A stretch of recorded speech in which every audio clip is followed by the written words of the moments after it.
So here we're looking at a commonly passed over item on a vehicle, which is the PCV valve.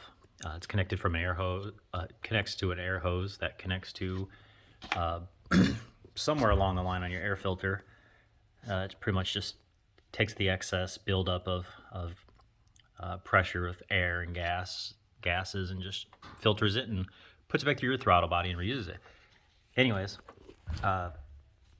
it's supposed to hold the oil down while letting the air escape.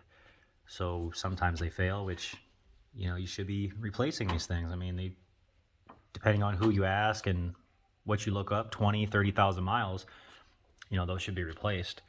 If you don't, half this car's tore apart from a different project, but you start getting that, oh yeah, right there. And then it gets trapped down up in there. So we'll get this all cleaned out later. It's milky like that just because the air mixing with the oils. So on this Buick, all you have to do is, just doesn't matter really where you start, just turn it counterclockwise until it comes up. So here's what we're looking at.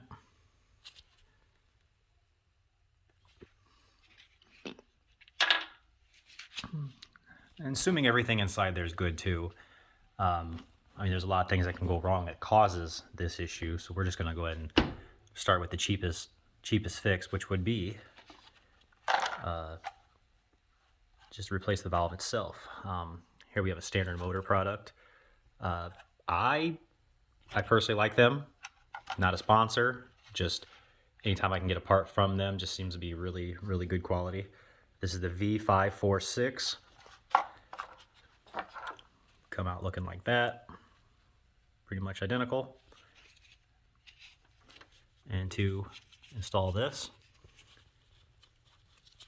and then you go right, clockwise. Oh, where's it at?